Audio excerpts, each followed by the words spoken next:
Bonjour, Amat Hassan Chanaï, bienvenue à Choc FM 105,1 dans le cadre du projet Stop Racisme, donc initié par Choc FM et rendu possible grâce à l'appui du gouvernement du Canada. Donc, Amat, tu œuvres auprès du centre communautaire Taïbu. Oui, Voilà, bonjour. donc on commence en fait commençons par expliquer le mandat du centre et par la suite tes responsabilités. D'accord. Merci de m'avoir invité à cette interview qui offre une tribune quand même à la communauté de s'exprimer par rapport aux différents mots qui sévissent. Et par rapport à la mission de Taïbu, le Taïbu se doit d'offrir du soin de santé primaire à la communauté noire du Grand Toronto en général et aussi du quartier Malvern, plus précisément à Scarborough en Ontario. Alors, est-ce que tu peux nous préciser tes responsabilités parce que c'est vaste quand même les soins de santé communautaire auprès de la communauté d'afro-descendants, finalement afro-caribéenne. Oui. Alors, quel est ton rôle? Alors, moi, mon rôle, je suis responsable de l'engagement des jeunes francophones et aussi des aînés. L'engagement, donc, faisant partie du mandat global de Taïbu. Effectivement. Donc, tu es vraiment sur le terrain, au cœur de l'action. Donc, à travers justement tes responsabilités pour engager les jeunes, engager les aînés, est-ce que tu peux témoigner ou nous partager, disons peut-être des défis ou des obstacles auxquels, en matière de participation sociale, parce qu'on parle de participation sociale aujourd'hui, on est axé sur le thème de la participation sociale, c'est-à-dire l'inclusion sociale. Et nous savons que différents ou certains membres de la communauté afro-caribéenne peuvent faire face à des attitudes racistes. Est-ce que c'est une expérience que tu as vécue ou dont tu pourrais nous partager tes commentaires? Effectivement, ces expériences ont été vécues par certains de mes clients. Et souvent, quand ils viennent trouver des solutions ou bien ils veulent trouver de nouvelles pistes, ils viennent nous en parler parce que on offre aussi des fois les soins de santé primaires en santé, comment on appelle, et aussi, comment dirais-je, les premiers soins en santé mentale. Et là, la personne s'ouvre et elle nous dit ce qu'elle a rencontré des choses telles que des choses relatives au racisme.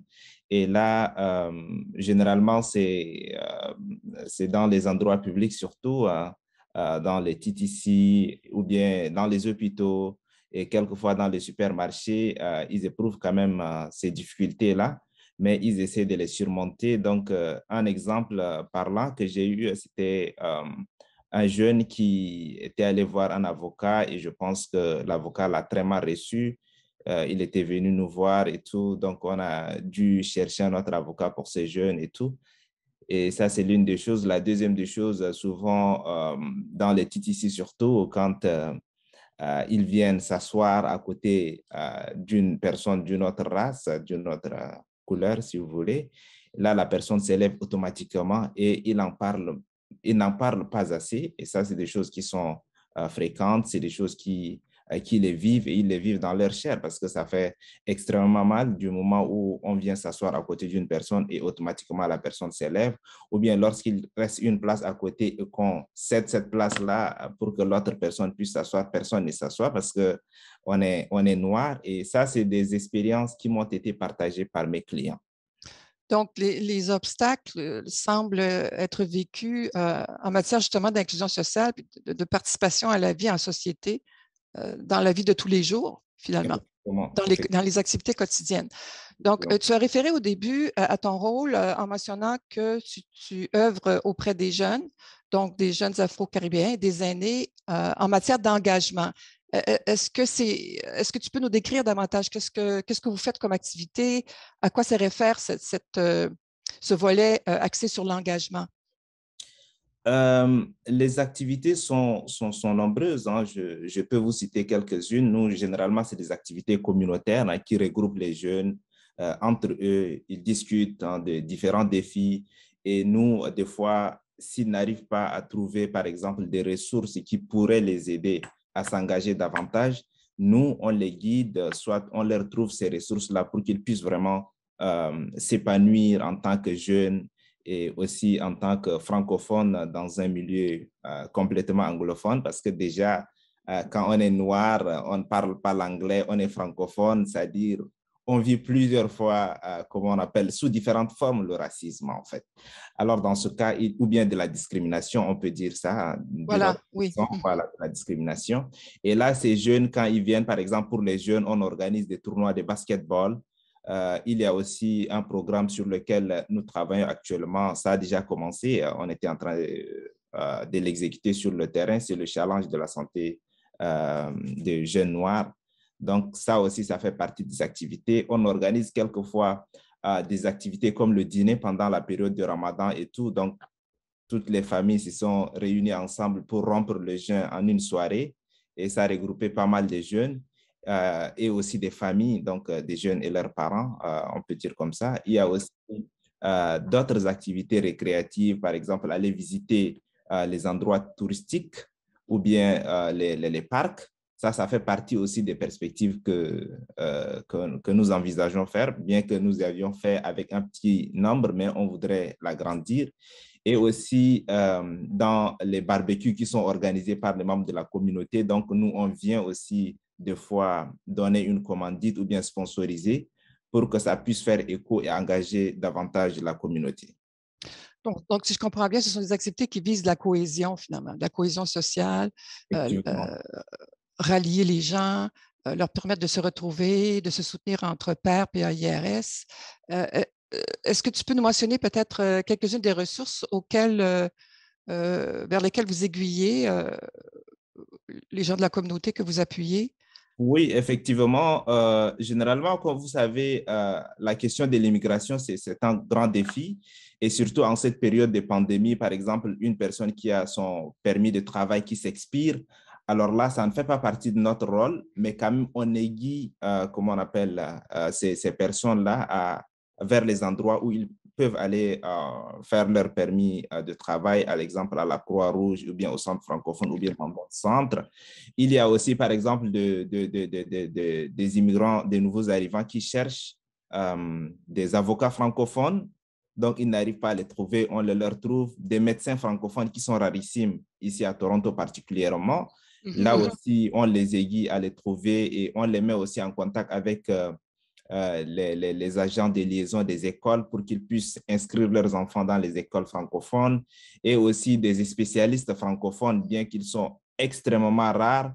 Et là, des fois, on fait quand même, on joue ce rôle-là de contacter la clinique, parler avec le secrétariat et puis après ça, on les met en contact pour qu'ils puissent les appeler, bien qu'ils ne parlent pas français.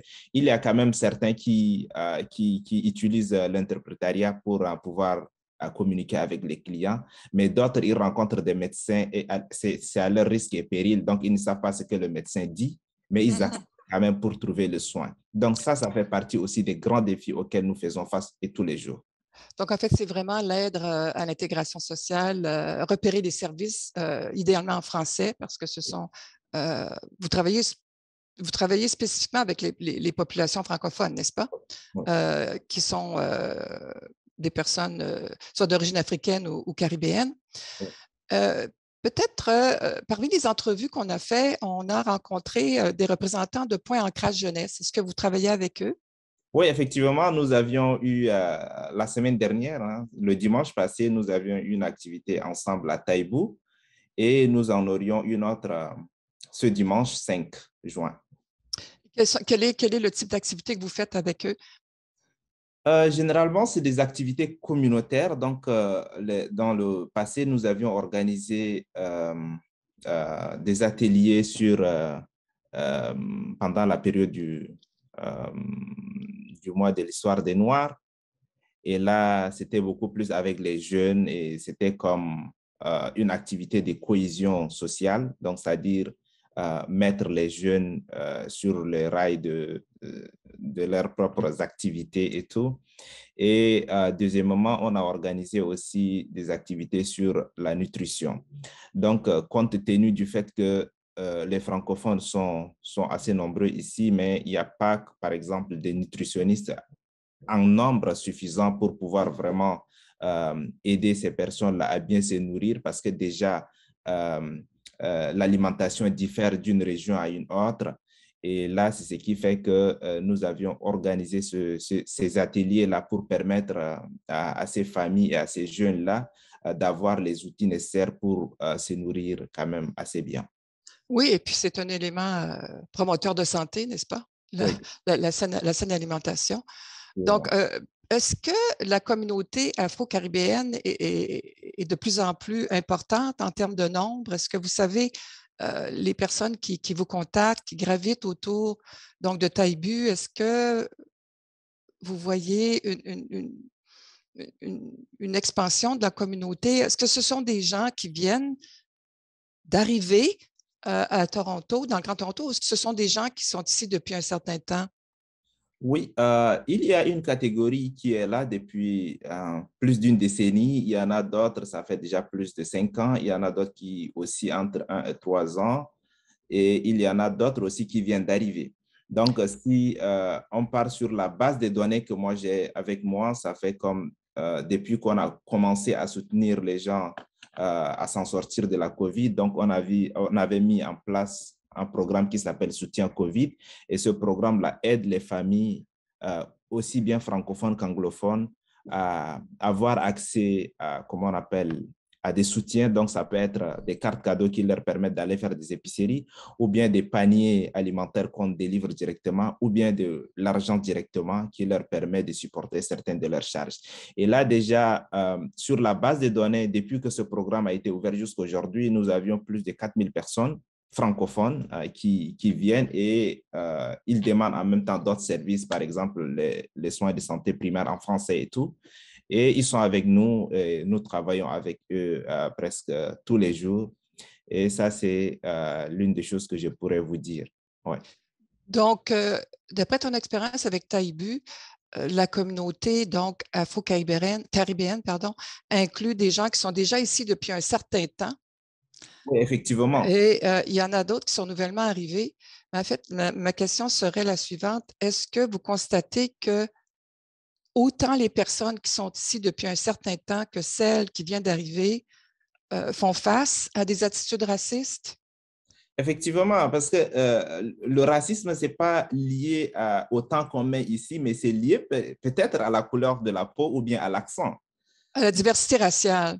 Effectivement. Donc, ce sont ces choses-là qui font, parce qu'il y a des racismes qu'on fait, mais on ne sent pas. Oui, il y a des petites choses que l'autre personne fait. Pour elle, c'est juste un geste qu'elle fait, mais la personne d'en face pourrait comprendre autrement. Donc, il y a plusieurs formes et sur cette question, je pense qu'il y a d'énormes choses à faire. Oui, ça peut être assez subtil parfois, mais Oui, les conséquences sont tout aussi importantes. effectivement. Bon, tu as parlé d'activités auprès de la communauté en général, les jeunes. Au début, tu as mentionné aussi des activités d'engagement avec les aînés. Est-ce que tu peux donner des exemples d'activités que vous faites pour, disons, on va dire briser l'isolement peut-être des personnes aînées qui appartiennent à la communauté afro-caribéenne? Oui, effectivement, nous avions offert une formation de premiers soins en santé mentale aux aînés, bien sûr. Ça, c'était quelque chose qu'ils attendaient parce que c'était sanctionné par un certificat. Et puis, la deuxième chose, nous avions aussi organisé des séances de bien-être. Donc, c'est une série d'activités.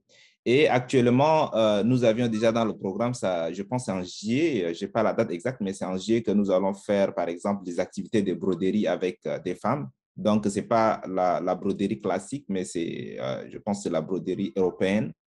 Donc, ça leur permet quand même de faire de broderie. Et puis, à une certaine période, peut-être nous allons penser à une exposition, peut-être à la Galerie des Arts. ça peut être aussi quelque chose hein, qu'on pourrait faire. Et aussi avec les hommes, c'est des activités de bien-être dans le parc. Et là, c'est avec un coach. Et puis voilà, ces personnes-là peuvent vraiment, comment on appelle, méditer, partager leurs expériences de la vie avec les autres et tout. Donc ça s'en vient, je pense, ça doit être le 25 juin. D'accord. Là, ça fait partie des activités à venir. Oui. Est-ce qu'il y a d'autres activités que Taïbou voudrait annoncer qui seront réalisées au courant de l'été ou au courant des prochains mois? Oui, il y a pas mal d'activités, surtout en ce qui concerne les francophones, pas Taïbou d'une manière générale, parce que la plupart, c'est des anglophones qui le font. Mais pour nous, francophones, il y a aussi les challenges de 6 semaines d'activité physique avec les jeunes. Moi, je le fais. Et puis, avec les aînés et les familles, c'est ma collègue Darlene qui le fera. Et là, ça va débuter ce mois. Et comme vous l'aviez demandé, est-ce qu'on avait organisé des choses dans le passé et tout? Si pour les aînés, il y avait des yoga et tout, donc c'est des choses qui ont été faites et ça a pas mal aidé les aînés. Donc, ce sont toutes des activités finalement orientées vers le bien-être Oui, et la bonne santé, la santé oui, communautaire, c'est primordial. On l'a vu avec tout ce qui s'est passé avec la pandémie, n'est-ce pas? oui, L'impact de la pandémie, oui. c'est directement relié à la santé communautaire. Mhm. Alors, en terminant, est-ce que tu voudrais nous partager ton profil professionnel? Oui, avant peut-être de partager mon profil professionnel, je voudrais ajouter ceci. Taïbo a réalisé un documentaire, Ah, euh, d'accord. Mhm. oui, sur le racisme. Donc, et ça s'appelle, c'est en anglais, mais c'est traduit. Donc, ça s'appelle Travailler quand on est noir, il suffit de franchir la porte. Oh, ça, c'est Donc, très intéressant. Ça serait intéressant d'avoir le lien et oui, puis effectivement, de l'inclure. oui, on l'a pas encore mis, comment on appelle, en ligne, mais il y a un extrait en anglais qui est déjà mis en ligne, mais je pense que ce sera peut-être la fin de la semaine prochaine ou bien le début de l'autre semaine qui va commencer.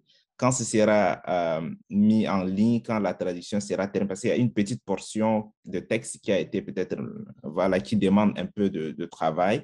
Quand ce D'accord. sera terminé, alors là, je le partage avec vous pour que vous puissiez aussi le partager dans vos réseaux. Ouais. Excellent, ça va être une excellente ressource, n'est-ce pas? Alors, Ouais. on pourra la partager avec la communauté francophone.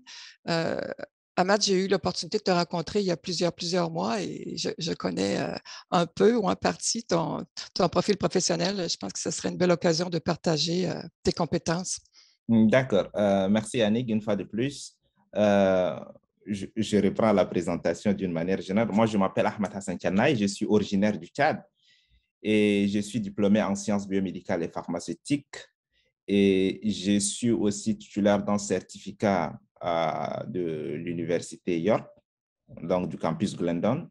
Et aussi, c'est en administration des affaires. Donc, j'étais sorti un peu de mon domaine, de ma zone de confort, si vous voulez, pour pouvoir vraiment accéder sur le marché du travail ici. Et j'ai fait aussi la navigation du système de santé hein, qui a été sanctionné par un certificat au Collège Boréal. C'est là où on s'est rencontré avec Annick. Et en plus de ça, j'ai fait pas mal de formations, que ce soit ici ou bien en Europe, pour vraiment ajouter des cordes sur mon arc. Et au-delà de cela, j'aime vraiment les activités communautaires et aussi des activités humanitaires. Donc, ce qui fait qu'au pays, il y a quelques années, depuis 2016, j'avais créé une organisation qui s'appelle ONG Humanus. Donc, c'est pour aider les personnes indigentes que ce soit dans mon pays ou bien dans d'autres pays. Donc, l'organisation est quand même présente en Guinée, à Istanbul aussi. Et puis, nous avons le Cameroun, le Niger, le Nigeria, pas encore au Sénégal et tout. Donc, voilà, l'organisme existe partout et ça fonctionne jusqu'à présent. Et là, je pense que ce serait tout hein, que je pourrais dire. Mais bon, on comprend pourquoi tu dois être interpellé par le mandat de Taïbu. Effectivement. N'est-ce pas? La santé communautaire, l'international, la communauté afro-caribéenne, le domaine de santé, parce que tu viens de mentionner, tu as quand même étudié dans le secteur médical, Ouais. pharmaceutique. Donc, est-ce que tu as un mot de la fin, Amat?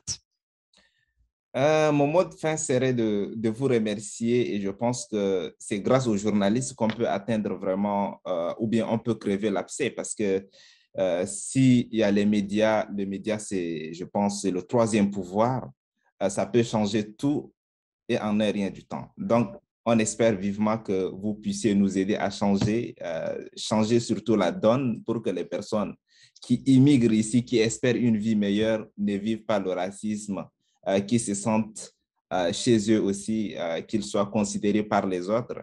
Je pense que dans un pays, il n'y a pas les premiers et les derniers arrivés. Je pense que quand on est dans un pays, on est des humains, on est censé être ensemble, partager tout ensemble.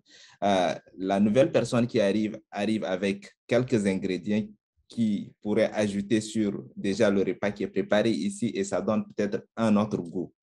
Mais si on a ce sentiment de rejet et tout, on n'ira pas loin. Et le Canada est un modèle de l'inclusion, mais cette inclusion que nous la voudrions n'est pas encore tellement atteinte, bien que des efforts sont en train d'être faits.